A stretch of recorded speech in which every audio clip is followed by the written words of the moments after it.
everyone. Thanks so much for joining me for this week's episode of When I Grow Up. On today's episode, it is my pleasure and honor to welcome an old friend, Justin O. Hey, Justin, how are you? Hey Blair, I'm good. How are you doing? I'm great. I was just talking with Justin. Like, it has been a minute, for real. Um, I'm glad you've been doing well. You just had a baby not too long ago. Welcome to fatherhood, man. Thank you. It's been a whirlwind, I think, to say the least, but um, it's been incredible. I think a Mm. lot of like my friends. I'm like one of the first to kind of among most of a lot of my friends, and they're like, "What's it like?" and stuff like that. The few times I do see them every now and then, and I think the only way that I can describe it is like, and it's still not accurate, but like one of the things that comes to mind to me is that it just kind of feels like my heart has grown. Like it's Oh just I my can gosh. experience so many more things. Yeah. Um, and so yeah, it's been with that. It's like I experience more stress. I experience more everything, but it's like more of life, and I think it's overall a good thing. So it's Oh been great. man, that's good. I'm glad to hear that. That's a really good perspective. I think I only say that because I know like in the beginning the struggle is like kind of real, and like getting used to things and transitioning. But it brings me Oh so yeah. much joy that you're really enjoying it because it really does go fast. Like I'm so sad. My daughter is turning 4 this weekend, and I'm Oh my gosh. devastated. I'm devastated. Like I'm like, Yeah. please just stay tiny forever. But anyways, Yeah. enjoy it. Yep. I'm trying for sure. Yeah. Okay, well, Justin, last time I saw you, like really saw you, like really not just like, hey, what's up? You actually did me a favor. I don't know if you remember this, but like I was looking for someone to make like a illustration for me for a worship team, and you helped me out. It was in college, like, so long ago. It was, like, ages ago. Like Oh really? yeah, and, like, you Wait, made who this. helped you out? What do you mean? Wait, I helped you You out? helped me out. Oh, wow. Like, you Oh made my I gosh. don't have the illustration anymore, but, like, you made a Yeah. graphic for me for this worship team that I was working with in Los Angeles, and we Oh, met a couple times on I know it was so long ago. It's, like, so long ago. yeah, yeah. Um, and yeah, you made the graphic for me. And so like if I'm honest, today I have no idea what you do for a living, but Mhm, mhm. I do know that you are a creative and a very I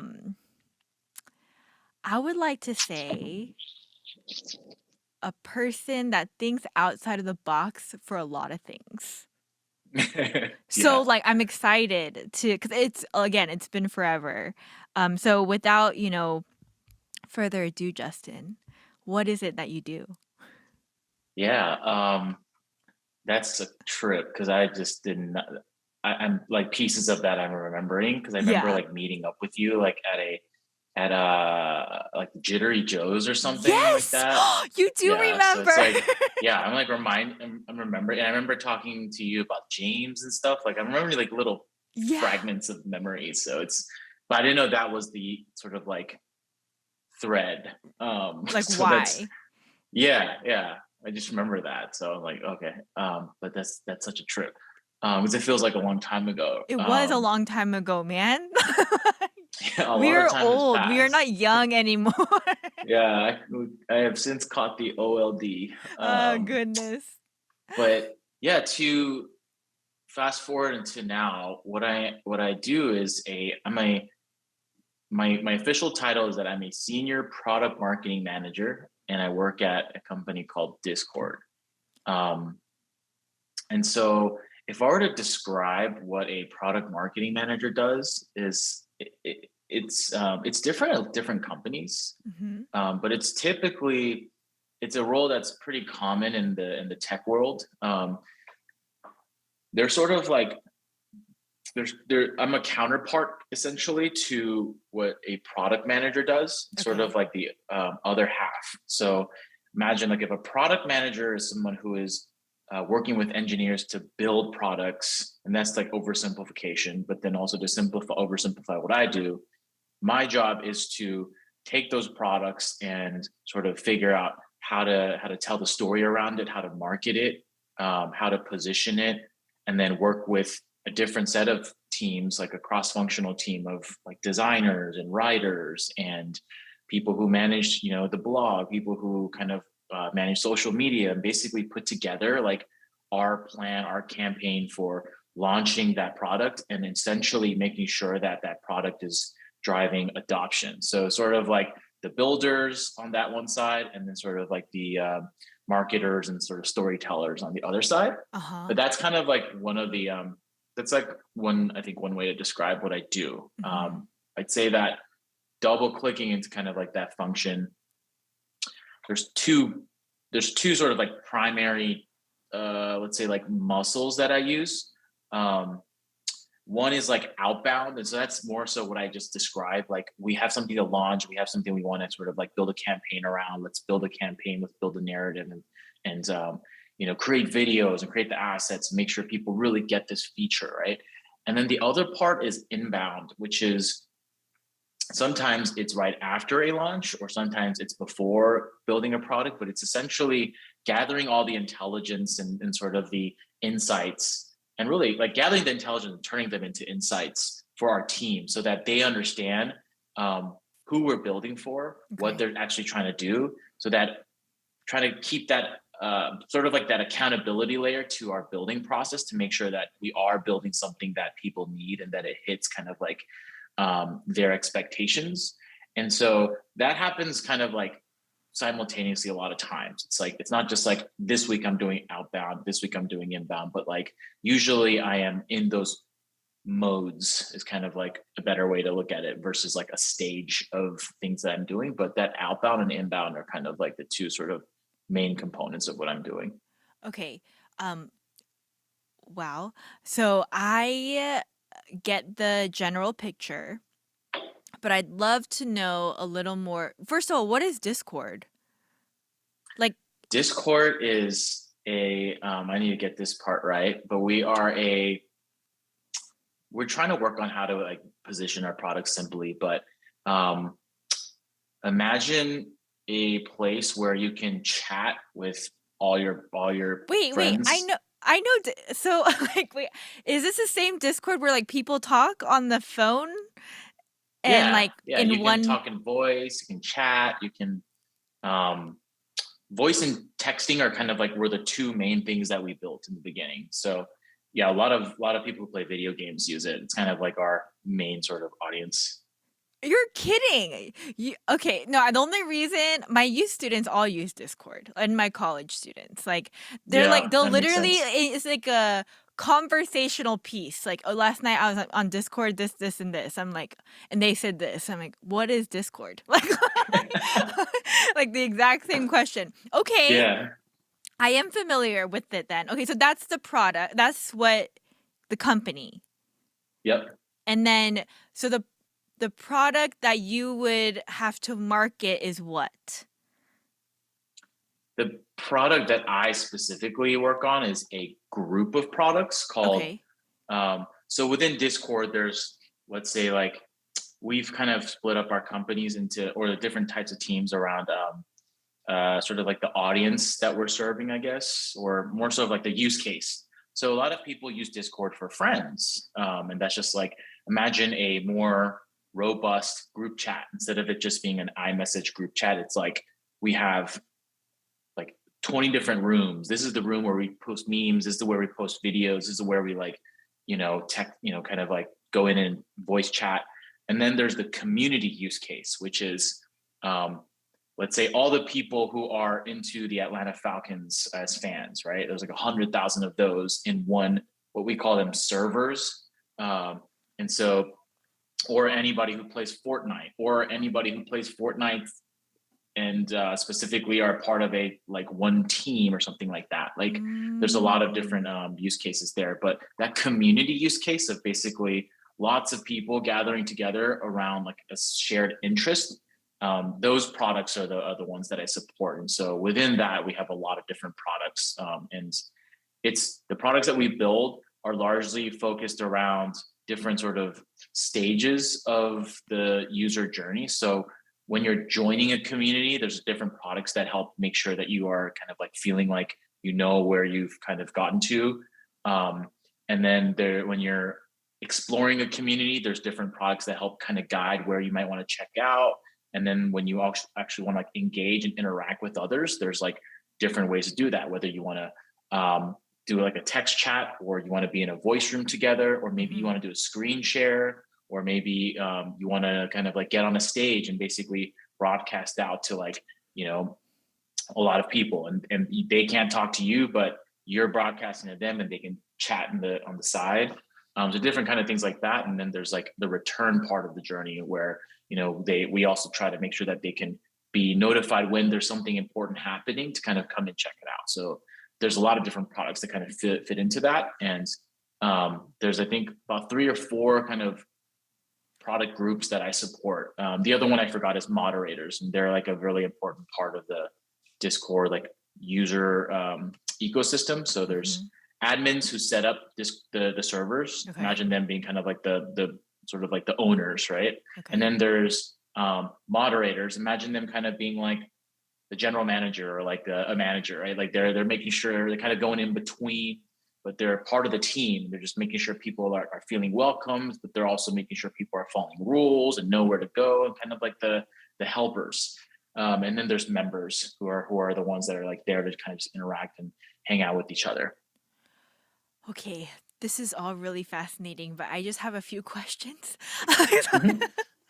Um, okay, one, I did not know Discord was this type of platform where you can do all of those things in one place. I think that's really fascinating. I'm like super slow to the game, I guess, but and then It's not a surprise. Like it's mostly folks who are younger. Like I'm not surprised that it's mostly your high school, yeah. you know, kids and the college kids. Like, and I bet you if you were to tell them like, hey, can you you get one of them, be like, can you set up a Discord for all of us? They'd be like, oh my, they'd be so like stoked to do it. And they'd set it up, they trick it out and like name all these custom channels and stuff like that. Like No, they yeah, would I go know all the out. my college students are probably gonna listen to this, but they definitely they definitely have their own like Discord thing that they do. But okay, um, why why do they have that? Like, it's just easier to communicate. It's like, so the way that I would describe it is it's like having your own third place, your group's cozy little space on the internet, and it's just for y'all. Mm, So right now, like you have maybe Facebook groups, you have a group chat, group texts, things like that, right? But those are just very like, group texts are awesome because it's like it is in that sense a little bit of like your space. Like you might kind of like share little updates and stuff like that, but there's just so much more that you can do on Discord to make it your own. And then so much of Discord is about being there like together and feeling like you're actually hanging out. So in a lot of like the most kind of like the best servers, one kind of like memory for me that really kind of like syncs up with what I think Discord feels like is after when I was in high school, after school, a bunch of us in the neighborhood would go to one of our friends' house, and mhm. their house had a basement, and it was like not like a huge house or something, but it was like a basement, and then like there was a TV, there's a little computer room, a couch, and it was just this spot that you just like go to, and like sometimes you know kids are playing games, sometimes you're just watching them play games, sometimes you're waiting for your turn, and you're just like talking smack, and you're like you know eating some snacks or whatever, and like and then other kids are doing something elsewhere in a different room. That is the environment that like Discord is, but digitally. And so you imagine like after Interesting. school, you log into Discord and 3 of your friends are waiting, and it's like, hey, what's up? What do you want to do? You want to watch some YouTube? You want to play some Fortnite?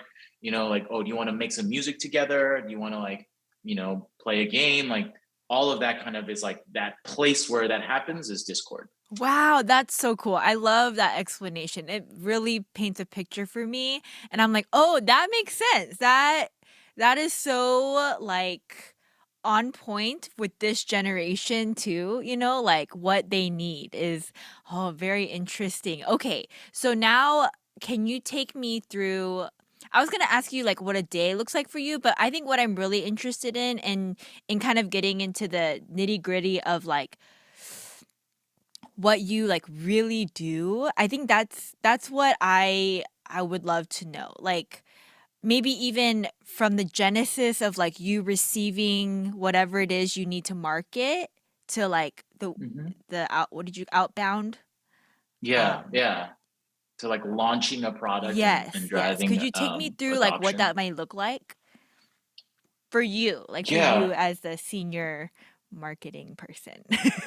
and it can be different again at different companies. I would say that because this is now my sort of like third company where I've been doing this type of work, and the size of the companies that I've worked at have been very different. So before um, Discord, one of the other previous companies I worked at was, this is probably going to be very familiar to your kids groups as well. But I used to work at Twitch, and that one you might be more familiar with as well. So like um, that one was like about like maybe more than double the size of our company right now. Right. And so there's a larger team, larger company, and like more process and more kind of like a lot more like collaboration. And then before that, I worked at a company called Yik Yak, and I was the eighth employee there. So that one, it was like there's not a lot of like friction and not a lot of process. It's kind of just like you go up to someone's desk and it's like you're just kind of being scrappy and making things happen. So, Mhm. but I was in product marketing at all three of those. Oh, okay, It was wow. very different. So I will say like I'll caveat what I say what I how I explain what I kind of do or how the process works at my company with that. Like it's very different at a lot of different companies. But at Discord, what typically happens is that I will work pretty closely. Um, I'm usually pretty tied to the hip with the product manager, and Mhm. so their sort of primary focus is going to be, and we kind of have this shared primary focus, I think, which is like, what are we building next? Like, what are we building, and what is the story that we're trying to tell? It just Mm. so happens that the tools that they use to tell their story, I guess, or the instruments are more so like the products we build. And a lot of times for me, it's more sort of like the campaigns that we build and I then sort of see. like the creative things that we build. Um, but typically we will land on this place like one of the kind of more traditional general starting points is that a product manager will come up with what's called like a product spec. Other times it's called a PRD, which is like a product requirements document. But it's basically like a long document that says like this is what we want to build, and this is what it needs to do. It needs to be able to be a video call solution where two people can talk, and it needs to support video horizontal stacking. It needs to be able to be vertically stacked. It needs to be able Mm. to be able to be record. And these are some like these, and then it'll prioritize those features too. These are must haves. These are nice to haves. These are things that we can do after we launch, and then we do later, like in the V2, things Mm. like that. So kind of like have that sort of like point of view perspective on paper, and with that the product marketing manager, I will usually, once that is like solidified and agreed upon, I will start up this sort of process called the GTM process, go to market. So it's saying you figure out how to build it and launch. I will help sort of like build sort of the collective moment around it and tell the story around it so that there's excitement, there's Mm. like education, and ultimately that drives people to actually use it.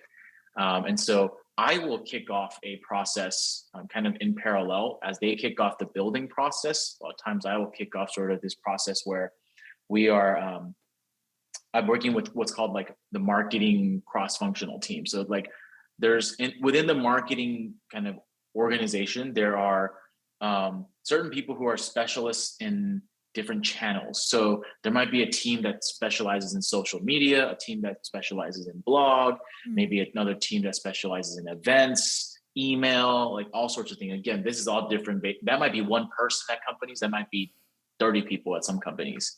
But I essentially gather those teams, the people who can help out in this, Uh-huh. and I kick it off. And I basically say like, this is our game plan. Like we need to not this is our game plan, but this is what we're doing, like I'll brief them. So help me come up with that game plan, and we'll kind of Okay. come up with that game plan together. Okay. And then it's about executing it. And so that process will take, anywhere from like weeks to months, depending on how like large the product is, or how significantly of a bet it is. And Oh, depending on like what we want to do, whether we just want to be like, oh, this was like a light feature, we don't need to do a whole thing around it, we can just tweet it out, have like some support articles so people know how to use it, and that's it. Some things are like, oh, we mm. want to create a big video around it, do some live events, maybe we want to keep doing it for like a month and have programming around it. So all of that can kind of depend Oh, in wow. terms of the size of like campaign that we execute. But that's generally the process, is like, I'm kicking off with teams. So imagine kind of that's kind of like a quarterback. Like I'm kind of like playing that role where I'm like, okay, um, you go here and like you go here, and like we'll all kind of like, collectively move the ball down the field in a sense. Okay. Yeah, no, that makes perfect sense. And it's really interesting. Like I feel like again, these are all jobs I never think about, but someone has to do it, right? It's like whether it's Discord or anything, like even in just digitally or just through tech stuff, which I'm really actually not familiar with, but but like it's stuff that I never think about, but matters completely. I mean, you said the support articles, and I'm like, oh, someone comes up with Yeah, support articles. Like I never think about that, but, I just Google it and it comes up, like, like yeah, but absolutely. yeah, All someone of has those to create things. that. That's crazy. Um, Justin, do you like what you do? I do. I've It's been a journey, Mhm. figuring out what it is I do, and figuring Yeah. out what like I'm supposed to do, and that's part of Mm. the one of the things about product marketing. Again, it's like it's so different at different company, but no company has a even within companies, like product marketing managers will kind of do different things, even within the same company. Okay. And I think that's because um, product marketing managers are kind of provided a remit or a charter more so than they are given like an operating manual and saying like, these are the things that you need to do step by step. You need to do this, and then you need to do this and send it to that person and do a report. It's like Mhm. Mhm. it's very much more like, this is a problem, can you solve it? um, Mm. Figure out the tools that you need. We have these teams, we have those teams, but like it can be successful for people who are very sometimes very scrappy and like are like, okay, well, like cool, like I'm just gonna kind of like figure my way here and be like, meet up with this team, be like, hey, what are you all doing, like can you help me with this and that. um but it can be challenging sometimes because you're not leading with authority, you have to Mm. sort of lead with influence. um Other times it's like, these are your team, you tell them what to do and they'll work on what you do or what you Right. want them to, right? And that's like Right. a little bit more straightforward. That can also be challenging in a lot of different ways. But Yeah. um I've leaned into more of that, but like I've embraced that more, I guess. But it was tough. It was a journey for me to kind of understand that like sometimes it's depending on the situation that I need to sort of like learn to influence people and sort of rally people and be like a cheerleader and kind of be a supporter versus and kind of be pulling people versus like pushing people around. And that's kind of the one of the things I love about product marketing. um, Mm. but ultimately the thing I love probably the most is that it allows me to use all of these different types of like skills and allows me to learn new things. But ultimately I get to tell stories, and I Yeah. think that's part of like one of the things that tapped into kind of like the things that drive me, I guess, and why I sort of like have stayed doing this, because um, I've always been drawn to stories, and I think I thought of myself as wanting to create stories, but throughout the kind of like professional journey that I've had so far, I learned that there's a lot that goes into creating and telling stories, and telling the Mm. story is sometimes maybe not just as important. Sometimes it is just as important as creating the story. Mm. Um, and so that's like something that I've really enjoyed. So you get to still be a part of the creative process, but be able to blend that with like business strategy. Yes. And it's interesting because when we talked last in college, I was very much like wanting to, I thought there was like business and there's creative. And like I was like, I want to be in creative and I want to actually like design the things and stuff. But I'm glad I found out early, but I just realized that it's not for me, and I'm also not for it. Like I'm not a good fit for that, um, and I'm glad I learned that early. But it under hitting that wall and like knowing like this is not the right thing, this is not going to work for me, was a little bit discouraging at first, but Right. ultimately it opened my like it forced me to open my perspective to other ways that I could have like channel my creativity. And it also has made me respect creativity beyond like just literally making something from nothing. But that being said, the ultimate creativity that I admire the most are those who make something out of nothing. I think the 0 to 1 is the hardest thing to do. Yeah. Even if you go from 1 to 100, which is kind of what my job is about, is like take this product and spread it and make sure everyone knows about it and everyone uses it. Like I'm literally helping millions of people use things. But I think the gap from 0 to 1 is still that's the most magical thing. Like Yeah. there's nothing else like that, because Mm, it's like alchemy. There was nothing there, and now there's something kind of like there. yeah. That's still more impressive to me than like the 1 to 1,000. Oh no, Justin, you're pretty impressive, man. That's pretty amazing what you do too. But I get what you're saying. But Yeah. I really love what you said and touched on, even on the part where, it doesn't have to be one or the other. Now I say nowadays because I feel like this uh specifically your job is kind of correct me if I'm wrong. It does seem fairly new. Like not right in Mhm. the last maybe 15 years. Um because I don't know, I didn't really know this existed when I was in college or even a job like this, or did it even exist? I don't even know. Not specifically, not the actual function itself. I'd say like the skills being used were like business tools that um so one of the primary things that we do is also not just like tell the story of a product and Mm, like explain how it's used, but we also try to help position it. So like instead of so one of the early things, like positioning is a business tool that's been around since like World War I ish. mhm. So a little bit like marketing history is like after World War I, like industries were starting to boom and manufacturing was kind of like, really kind of booming. And there were, what before there were only maybe like three kinds of cereal, right? But then eventually that becomes like 20 different kinds and then hundreds of different kinds, right? And like the power starts going from manufacturers to distributors to kind of like retailers, and all this kind of things like starts blending together. And Right. that's kind of like when the birth of the brand happens, right? Like why is this cereal, which is essentially composed of the same thing as this cereal, like more popular? Why is Coke the most popular, brown sugared water versus like these other kind of like, different generics and things like that? It's because branding, and brand was a way to differentiate product. And one of the tools in differentiating product was positioning. And so one of the earlier kind of like when it got popularized was this by this guy named David Ogilvy. He's kind of like one of the um, OGs of advertising, and I believe it was Ogilvy. I might be missing that messing that up, but That's okay. essentially, yeah, no one's gonna probably fact check that one. But like he, one of the first kind of positioning exercises, early cases was Saab. Like the The car company car? Saab. Yeah. Yes. So one of the early kind of positioning was like it was known as like the winter car. So it's like, oh, if you're in a place where you live in the winter, winter's record, like you need to get a Saab.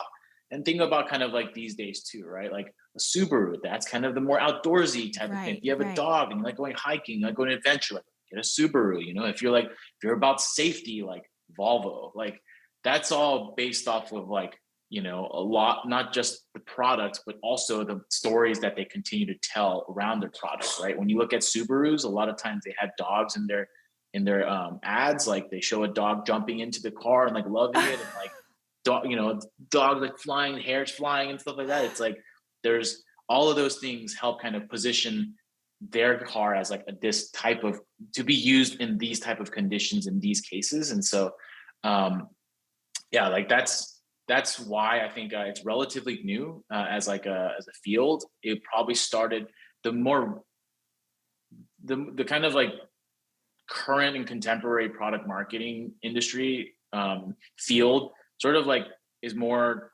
rooted in hardware technology, Okay. and with like Intel like building chips and things like that. Mm-hmm, mm-hmm. They're trying to sell to kind of like these businesses, but then as the tech industry has like boomed and since like the 2000s, um, that's where it's kind of become, we've had this need for more positioning. Because think about it, like before you would walk down a grocery aisle and you'd have like, in the early days, it weren't even in grocery aisles, it's just a store, right? And there's like two types of cookies. Now Right. there's a whole aisle full of cookies, Right. right?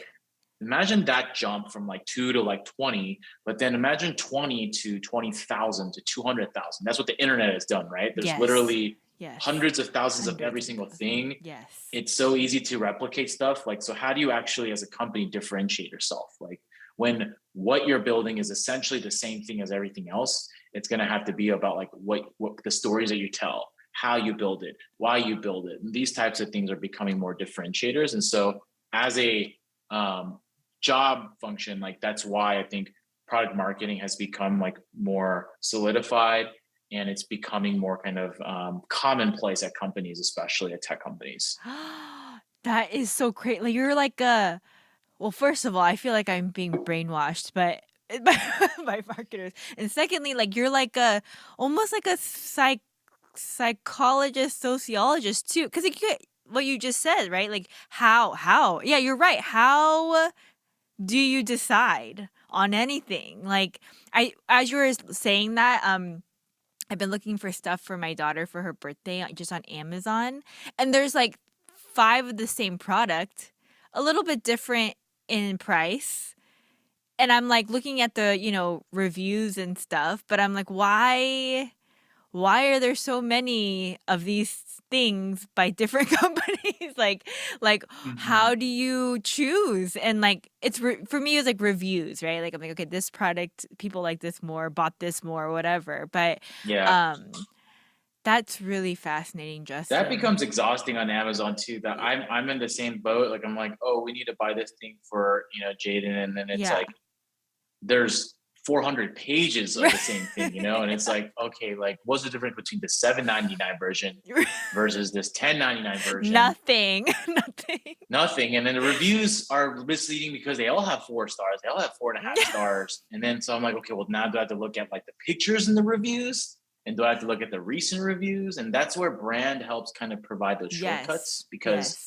one thing that you probably see Amazon do is you have Amazon top choice, right? And that's like Yes. giving the stamp of approval, because you're just like, okay, now I get this shortcut. It's like Bye. I can just go to this one. I'm like, buy this one. I know that there may be one or two other ones that's better, but like time is, especially with when you're a parent, right? Like I don't have time for that Right. anymore. I Right. would rather just buy the 80% this is a good thing, I'm pretty confident, versus like I used to be like I'm reading all the reviews and going on the blogs and stuff like that. It's like that no one has time for that anymore That's so with funny. kids. And so that's kind of what brand helps, is build that Yes. preference, and that preference builds like will build those mental shortcuts. And I would say as a parent too, now I do have a couple of like my brands that I sort of trust.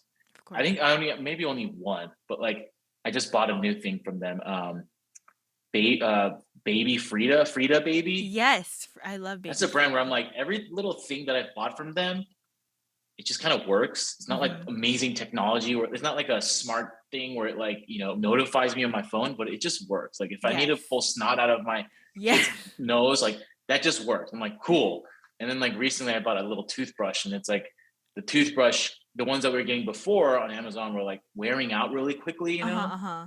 And so this one, it's like better constructed, and it's like angled. So it's like three Oh. brushes. So I don't have to try to like go like this. So it's like saving me time. It looks like it's built pretty well. So it was nice because I saw that brand. I'm like, I'll just get that one. Like I Yeah. don't need to worry and fuss about all these other things. Just Right. get that one. I don't care what the reviews. This reviews are fine. It's like So that's kind of what brand does, and Yeah. what you're trying to help do with product marketing. And it's in a sense, I Mm. think, not to be confused though. Sometimes there are separate brand marketing teams within tech companies, but imagine they're sort of trying to help build this aura around Discord as a brand. Like when you think of Google, you think of certain things. Mhm, mhm. Um, a lot of that is because you have interactions with certain products, and a lot of product marketing manager will be in charge of kind of the messaging and things like that for that. Mhm. But then there's also a separate brand team at Google who focuses on like mass media kind of campaigns, like the sort of like TV campaigns that you might see and things like that. And they will also like implement standards that each product marketing manager will have to follow so that everything is cohesive, and things like that. So Gotcha. it's a little bit of a nuance there in terms of like the actual job functions. But marketing as a whole in tech has become like pretty pretty pretty big and segmented. And very important, I'm sure. Um, did you study marketing? I studied advertising, which is very related, but I was in the journalism school. That's not different? Advertising marketing? Is that different? No, advertising is a subset, I would say, of marketing. Like marketing, I think, is like the superset, like it's the bigger circle, and then within that circle, there's advertising. Because Advertising. yeah, Okay. marketing, you have a lot of different tools. Um, let's say with market, let's take for example like a toy Mhm. that you recently bought. Uh-huh. The marketing team, one part of the marketing team might be thinking about the package design and how that might be product marketing from them, right? They might be thinking about, okay, so should the package look like this? Should we have a little guidebook in there? Should we make that guidebook be able to be turned into like a little fort that can also be a part of it? Um, Mm, and then there's also like pricing too that like helps drive, I see. whether people will buy it or not. Right. Whereas advertising is specifically around how do we create ads, how do we create campaigns Ah, so that people think about kind of like people. Advertising is a lot of times about like getting people to notice and to think about it and ultimately to want to buy it, which is what we all are trying to do from a business standpoint. mhm, mhm. But marketing just has like a lot more general. These days you have a lot more specializations within marketing. Gotcha. And that's But just yeah, I studied advertising. and you're saying that they do have more different, like more diversity under marketing. Is it just because like times changing and businesses are changing, companies are changing? I think that's largely true. Okay. I would say that, yeah, there's just with technology and the internet and the different all the different devices and channels and apps that So we many use. things, yes. There's just so many, and Yeah. then um, there's just like there's IT just for marketing in a sense. Like there's security just for marketing. Like Yeah, there's now kind of like layers of things within marketing. I see. There's certain lawyers who are only specifically kind of focused on like the marketing kind of side of things that they might look at to make sure that you're not making like a claim that is like not defensively like true or authentic or verified and things like that. So I think a lot of it has been based out of a need for because businesses have like become so much more Right. um, complex. Yeah. Before it used to like the most complex thing back in like the early 1900s or like the 1930s or 40s was like the complex thing was just building something. Right. Like, if I can build it, I can put it in a store and people will buy it because they have, even if it's just by sheer chance, it's like, well, I'll just build this box of cereal and I'll make it 50 cents cheaper, and that alone will That's right. get people to buy it. But now it's cereal is not as good example, but when you're talking about software, it's like I have so many different choices in front of me. A Mm, kid in a dorm room could make the same similar product as mine. So I need to kind of like protect that, sort of like create a moat around my brand, my business, and make gotcha. sure that I'm like, constantly making sure people know what I'm doing and know what I do and know what I have to offer and things like Yeah, that. So that makes sense. So, when you were in high school, like you just decided, "Oh, I'm gonna go into advertising," or what was that journey like for you? Um, well, I have always been interested in technology. I I still remember like vividly the first day I connected to the internet. You I do? was like, yeah, I was like in fifth grade, like 1996 maybe. My dad brought home this modem, Yes. this US Robotics 288K modem, and makes those noises and stuff. And then we, Yeah. got on and I fired up yahoo.com, and it was like, whoa, like, click on this and click on that. Um, but I was just enamored. Once I connected to the internet, I was like gone. I was like, it was just, and I was a kid, so very impressionable. And it's like, it's easy to just kind of get addicted and sucked into something. I wouldn't say I was full on addicted, but it was like, I spent so much of my time on the internet, just like a lot of us growing up, like in Mm. like chat rooms and looking at people's websites and stuff like that. And eventually I was also like really curious. And so, I had friends that were curious about technology and stuff like that around me, which was really great. So, a group of us would like we taught ourselves how to use Photoshop, and then we taught each other how to build websites. So that was probably more like in middle school, going into high school. Started to really dabble more in like in Photoshop, and well, back then it was called Paint Shop Pro, and then it turned into Photoshop. Right, I remember And that. then yeah, we would like make websites and stuff, and then in high school is when it started to really sort of like kind of take off in a sense. Like we built our first online community with. I built one of those with my best friend, and it was called Asian Rev, AZNREV. It was like this like forum for Asian American kids in Atlanta. I Asian Rev. I mean, it sounds super familiar, but I'm really shocked right now. Like, I mean, there were a few like that were Yeah, going around, but wow, you guys are so cool. Like, kind of nerdy, Justin, just a little bit, but it's cool now, but back then it was like I was totally just like a computer nerd, and like we would enter into like technology science fairs and you stuff. would? Yeah, it was like not I was never like a science fair person, like traditional science fair, but then we were taking this uh coding class, and our teacher was like, you guys should enter, and I was like, okay, and then we did it. And I think we won the school one, and then we went to the county one, and then like, I don't think we won anything there, but it was What? like it was fun. And like we really enjoyed that. Asian Rev forum site was like the one that really taught me. That's the one that lit this spark in me that has never gone out since, where it was like, Did it do this is what well? I Did it do love. well? We had, I think, like 2,000 members or something like that.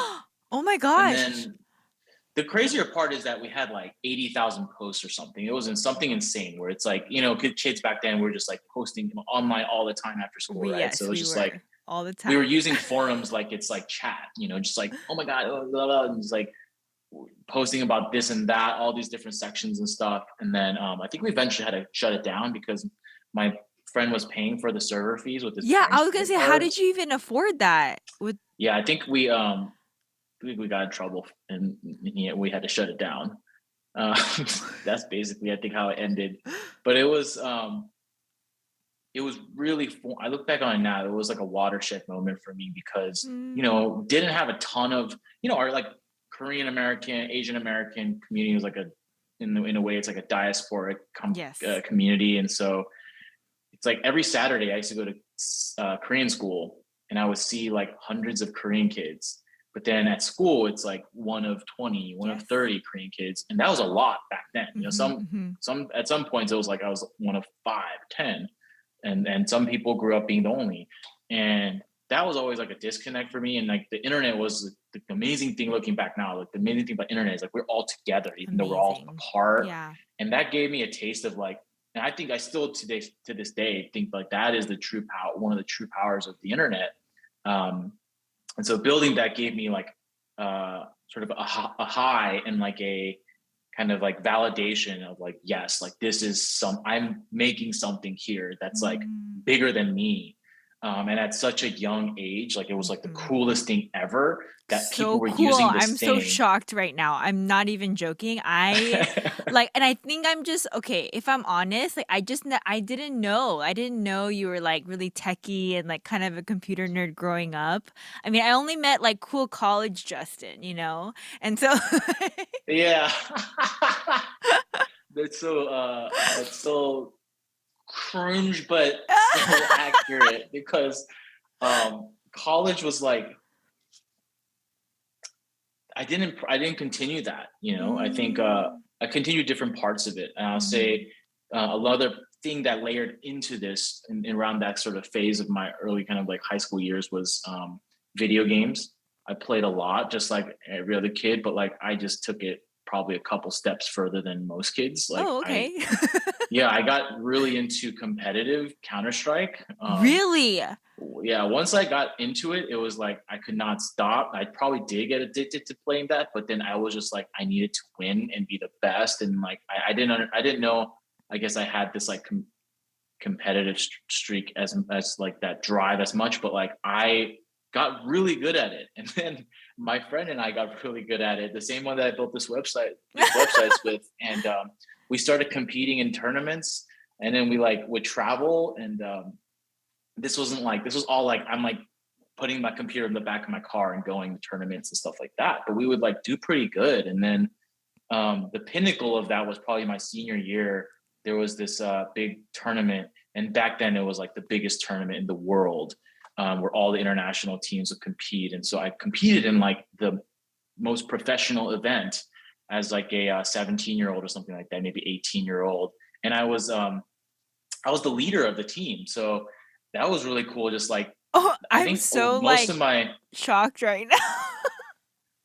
yeah, it sounds much cooler now telling it now. Back then it was like it's like the little it's like a secret that like no one even I guess. I know I would what you never talk mean. about that, you know? Yeah, yeah, yeah. I know what you mean. I mean, did you hear? I mean, not did you hear, but like I heard like that. What is it? The World Championship of LOL was here this weekend. So, Yeah, yeah, that was massive. did you go to that? Did you go to that? No, I didn't. I'm not as into that category of games are called MOBAs. Okay, I don't know anything. Different type of game. It's like do you remember do you ever play StarCraft? I never played StarCraft. No, I didn't get into games, but I know So what StarCraft is. Yes. yeah, it's just a different type of game. I was more into like the first person shooters and stuff, Okay, and like okay, I'm okay. Like just Counter and in Strike. general, yeah, yeah, Okay. that's what I played Counter Strike, and Yeah. that's in general like I'm just better at those type of things. But I know how big League of Legends is, like biggest in the world and stuff like that. So, But okay, so but you went to these competitions and like you did really well in them? yeah, I think we got like we were at that tournament. I think we didn't go very far, but we at least placed like 15. Oh my So gosh, Justin. That's yeah, we were crazy. like, it's crazy. I can look back on like the archives now because they're like on the internet, and it's Uh-huh. like I can see my name there. It's like in the history of competitive gaming. So Oh man, I'm gonna I have to just look like that I that can up. at I'm gonna look least that up. see that little snippet of like, okay, like back then it wasn't the gaming, the competitive kind of scene was like not as big as it was now. Right. I could Right. never do that now. And that's why I stopped in college. That's why I stopped. I was going to college. I was like, okay, I'm gonna go do the college thing. But actually, what I should have done is double down on that probably. But I learned a lot from being doing all these things and Mm, not having the layer of like you have to find something to do for yourself. Like you have to kind of like find a job for yourself. I think really helped me explore early on as a high school kid, like all the things that I'm interested in. mhm. And if I look back now, I think college, I wish I would have went through college with that sort of similar lens as well versus Sure.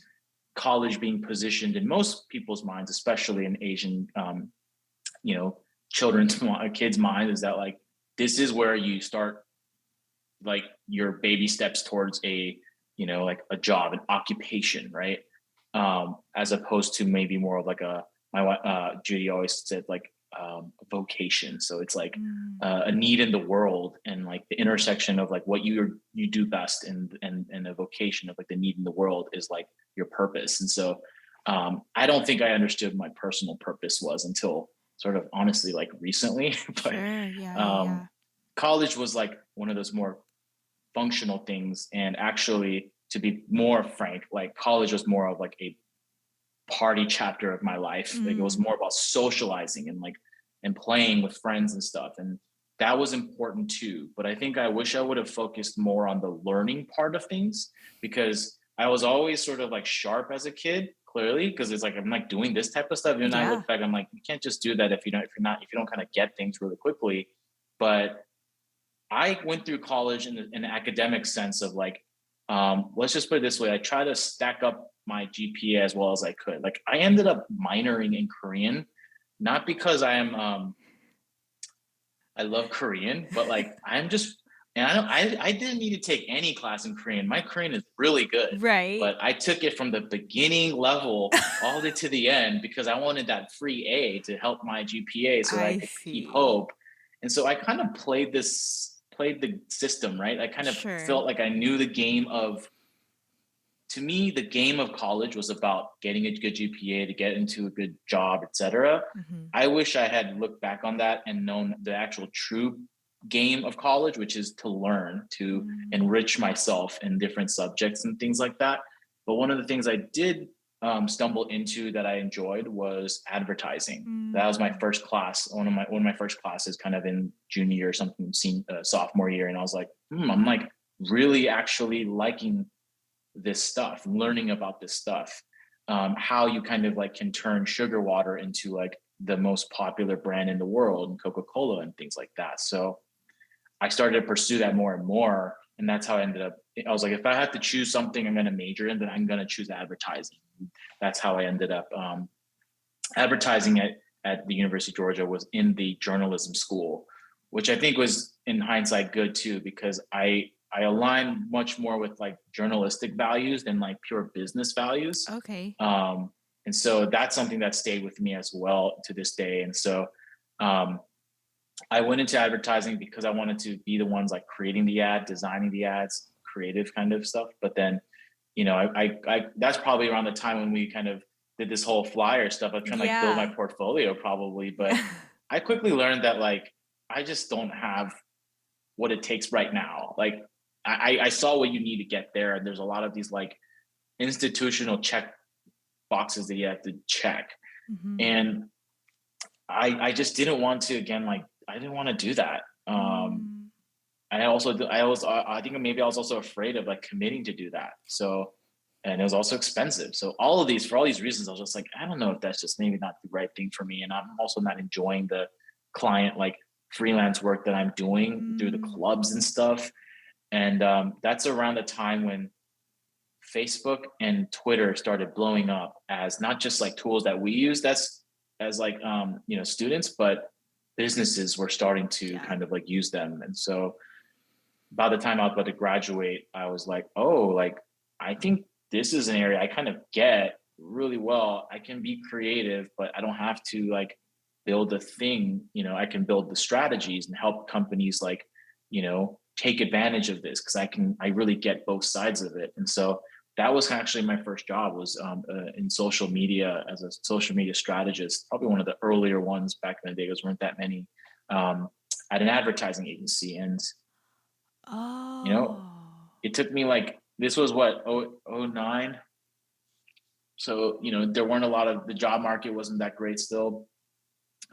But this is where it comes down to just like dumb luck sometimes, is like I got rejected at so many different places, and it was so tough. And I was just like, oh, am I going to be able to work anywhere, And I Yeah. was like Yeah. living at my parents' house. And my friend who had graduated a semester early, she ended up working in advertising in the same job. And Mm. that department was growing, and she was the first hire.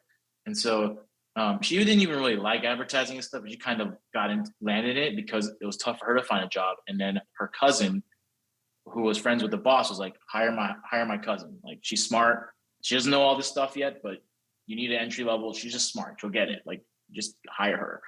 And then she being my best friend and roommate, like when I graduated, she basically referred me, and I got that job. Even though I pretty sure I like, you know what, we all know, all of us that who work together, we know I bombed the interview, didn't really do well. I'm like, it's like I was just not refined. I'm just kind of like nervous and anxious and all that stuff. But they gave me the job, and I did really well. Like I kind Mm. of really was able to sort of put myself into, throw myself into that job, and sort of like move up really quickly and get a lot of experience and kind of like gain a lot of respect and influence. Um, but yeah, that was like sort of my journey from like curious middle school kid, curious kid, to kind of like my first sort of chapter of like being a working professional. Yeah, yeah. I mean, like, so with that first job, do you feel like, because like you weren't necessarily resourced in the ways that maybe you need to be resourced for your current job today in college? I'm sure you were given some tools, right? As an advertising major, but do you feel like it's just for you specifically, like, was it your job experiences that you feel like resourced you to get where you are today? Um,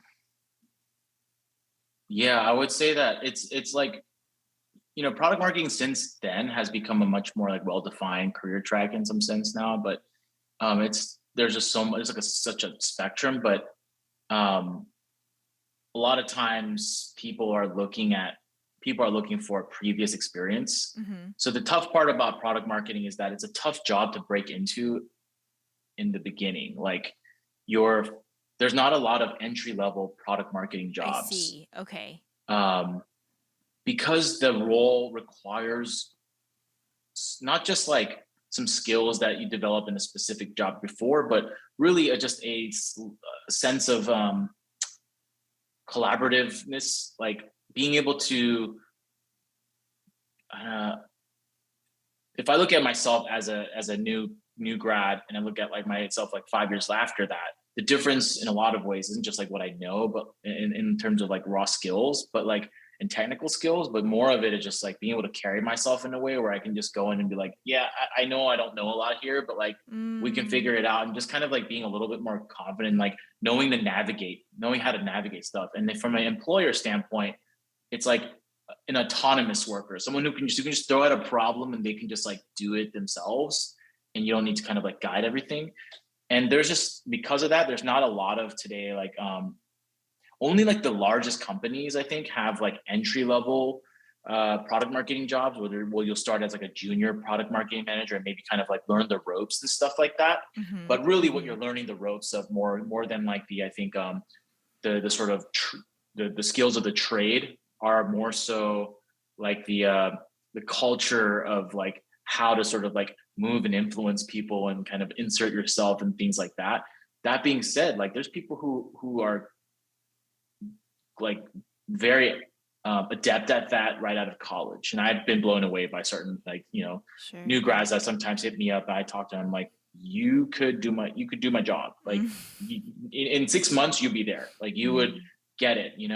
um but for myself, it was like I had to go through just even learning how to be a professional, because there's a big gap between like learning and doing homework and essays and stuff like that right. Of versus course. doing something in the real world. But I'd say like the last year of college, when you start doing more of those like group projects and stuff, that's where that experience translates really well. And Yeah. I think anyone who's looking to break into the field, typically, like, and someone like me who was trying to for a long time, ultimately a lot of it is just like luck, like getting that one, some certain people that will like take a shot at you, but Sure. also getting in the room with those people where you can kind of convince them, and then having the project to back it up. And a lot of times what I always tell folks is like, you know the this is not a field where a major will carry you into it. You can't like just major in something and it just like boom, you get recruited into that directly. It's more so like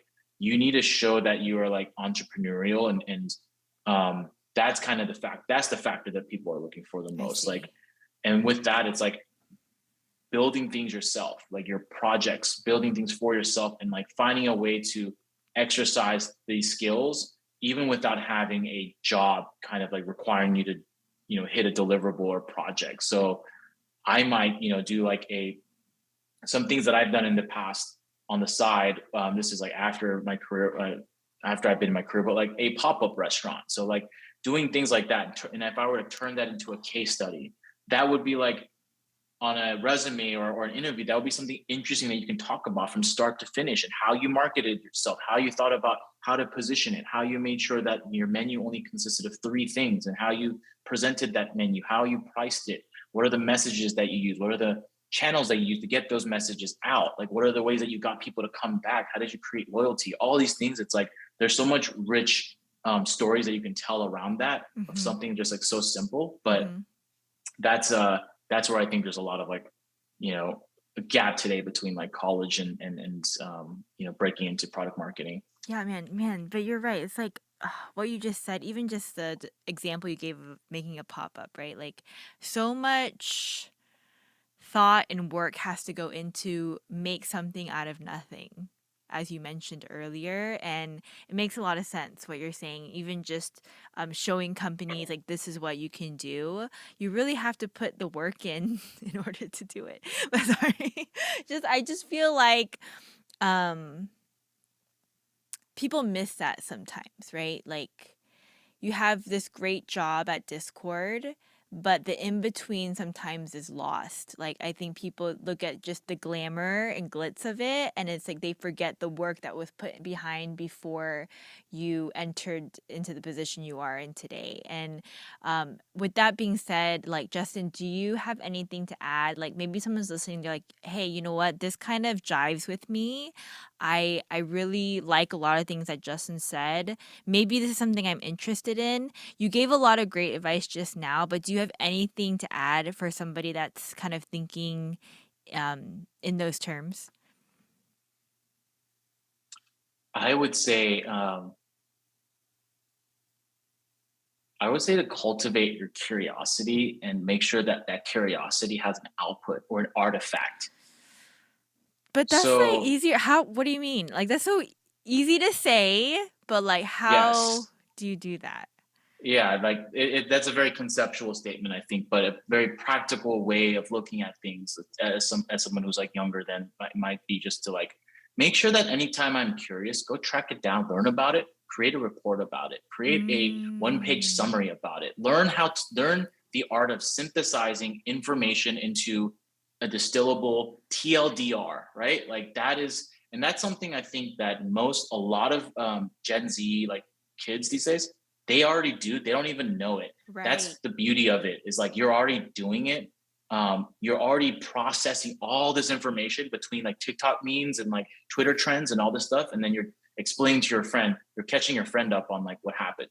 Well, create something. Like you just need to harness that into something. Create a Mm, group text newsletter for your friends that you send out every 2 weeks on just like all the pop news about BTS. Like just find something like that, right? This is a great example of it, right? Like you're creating a series of content around something, but is based off of one very simple kernel, which is I want to like one couple things. Like I want to learn what people are doing and I want to mm, share that with other mm. people. And if you can just have that energy focused into something, you have like something that is output. You have video, right? You have audio content that's kind of output of that. That is ultimately what speaks volumes, because everyone these days can say they're curious. Everyone can say they're Yes. interested in this. That's kind of the whole vibe of everything these days. Like you have to be interested in everything. Oh yeah, I've heard about that. Yeah, I saw that on Yes. TikTok. Yeah, I did this. It's like, yeah, well, but do you actually pursue that? Yeah, I love coffee, but do you actually like brew it every day? Do you know the different extraction methods? Do you know how it's roasted? Have you visited a farm? Have you understood the drying processes? Do you know about anaerobic process? Like, do you know like all these things? And can Mm, you like tell a story around that? Do you have proof of those stories? Like those are things I think that are more practical, but hopefully doesn't just kind of encapsulate that sort of advice into just like do X, Y, and Z, because I do think there is a creative element to that. And that's the part where everyone has to kind of find like what my sort of outlet is, what my kind of like canvas is. Like my canvas in a lot of ways tends to be like writing or like building presentations. Like I am really good at telling stories through presentations and slides and writing and things like that. And over the years, I've learned to kind of hone that over and over. But I think that's been kind of my job has been a forcing function for that. But if I were to go back to my 21-year-old self, Yeah. and it's like you're wanting to break into advertising and you don't have a portfolio, like build your own portfolio. Like don't Mm. rely on people to assign you things. Assign yourself things. Say every 3 weeks I'm going to, just do a executive summary of this brand that I'm really into right now on Instagram and why they're working, why they're going to be a big success, why people should care.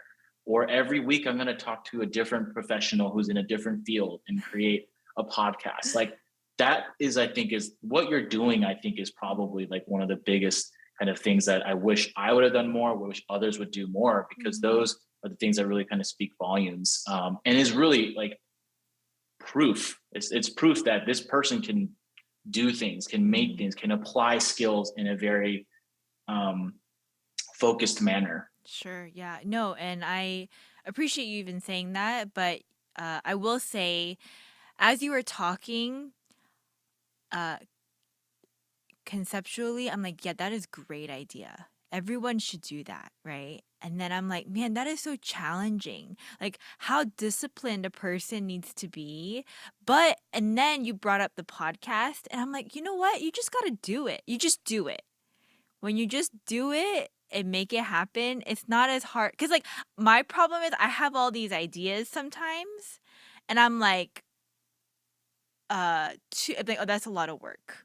You know, like I don't That's what I think I am like, and I don't want to do it. I've But then a way that's helped is to look at things as a project. So there's a mm, start and an end. And so I say I'm going to do, when we started a pop-up restaurant, we said we're going to do it through just like 3 months. I Every remember that. weekend we're Yeah. going to do that. And it had a start and an end, and that helped create like these bookends where you can focus all your energy into those things. But before, if I were to think about starting a restaurant, it's like I would do the work to do the work, and then I would give up because it's like, yeah, I've looked into that. That's a Too much. lot. I don't want Yeah. to deal with all that. Yeah. But Yeah. when you talk about a pop up and it's like it's gonna end, so it's more just like a project. That helped me like really kind of um, get excited for that game a little bit better. So Mm. I think that's something that helps me not convince myself out of certain things like that. And I think to your point, there's so many ways to like, it's much easier today. That's just a fact. Like if you wanted to do this podcast 20 years ago, and that's coming from something I didn't mention is that I was also a internet radio DJ back in when I was 16 years old. You've told me this before. I like distinctly remember thinking like, what does that even mean? Like you're okay, Yeah, keep so going. back then you had to use all these different tools and stuff and like hack your thing together, and then they had to like listen. Even people who wanted to listen to you couldn't find you. They had to do Right. some crazy like hacky things. Now it's like you can just upload something to YouTube on your phone. Exactly. I Yes. can literally create a movie on my phone, and so there are just so many more possibilities. And I think sometimes the aspect of like, well, I know feeling like something has to, if you're going to start it, it has to be like go on forever is one Mhm. thing that can disqualify ideas. The other thing is that the feeling that it has to be a hit, that it Perfect has to the get a first hundred time. thousand views, or it's like I can't, because I think the other thing internet has done is enriched our sense of taste. So we know good Mm. when we see it, but we don't know that actually to get that good you had to go through all of these things. And I think a great example of this that might resonate maybe with your audience is Mr. Beast, who is probably like the most prominent YouTuber, but he even today to this day still has his old original videos like on his like crappy laptop, Mhm. and you can see just how like scuffed the videos are. But he shows that he's like a proven case study that you just put like the whole 10,000 hours type thing, like you just keep at it, and the progress, it will happen. Like that is a fact. You Yeah. will find shortcuts, you will Yes. find ways to kind of get better.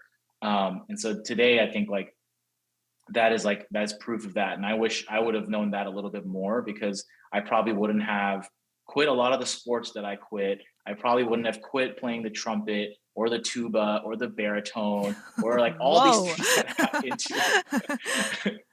But I learned to accept it. It's come full circle, because now I have an interest in all these. I'm like a serial hobbyist, so I just Mm, know a good amount about everything, but I'm not an yeah. true expert in anything. But I think the true thing that I am kind of a expert in is like storytelling Yes. and really just playing. Like I just love play. So that's kind of the other part of things that I've incorporated into my job and have sought in the jobs that I kind of look for.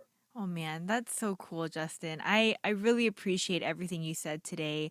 I thank you for educating me on Discord, and and I learned so much about project, or sorry, not project, product marketing, and I hope everyone else has too. I always put people on the spot when we end our time together. Now it's your time to be put on the spot, Justin. Would you Okay. mind? Would you mind if somebody like was interested to learn more or they wanted to connect with you? Would you be okay with me connecting you with them? Yeah, 100%. 100%. Awesome. The only thing that I will ask is Yes, that I've had this happen before. By this point in my career, like there's been people who reach out and things like that, of right? course. Um, my time is the most valuable Mm, resource that I have, and that's the truth for you as well, right? Like every minute that I devote away from my family is going to be precious. And so, what I want to do is invest in people and help out for sure. But what's like the most gratifying is when that time sprouts into other things, right? So if I invest 20 minutes, 30 minutes, I would love to see that 30 minutes carried into an hour of your own time, right? And like mm, things where I've kind of seen um, intros and like mentorship or coaching kind of experiences kind of go wrong is when folks, sometimes people have come to me and they're like, so what should I know? Like, what should I do? mm. And I think there's a difference between asking for direction and asking to kind of be inspired in a sense, right? Sure. To Yeah. like, I'm not going to be somebody who can like be a prescriptive, like you should do X, Y, and Z, but I am someone who can help sort of like identify there seems to be certain things in you that like lean towards this. Maybe you should check out that.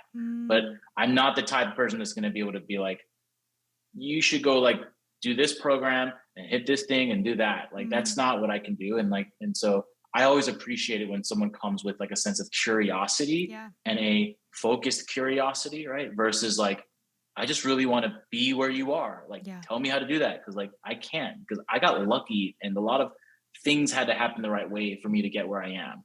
And that's the case for everyone out there. So it just ends up becoming counterproductive. So Mm. that's like the one thing that I will Yes. caveat that with. But that being said, like anyone who is willing to do kind of like to kind of come with that approach, I'm 100% open. Yes, I agree. And so guys, if you have any questions, I will be the filter. No, I'm just kidding. Hit me up on Discord. You can just add me, Oh yes, JSTN yes, do that. I don't number. know what that means, but do that if you know what that means.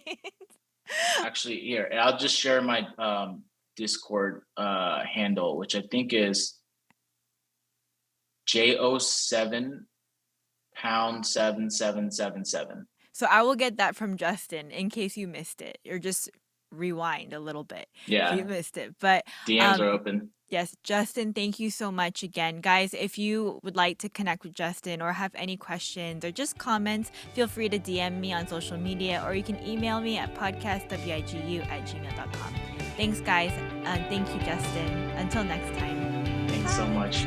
See you soon. Bye.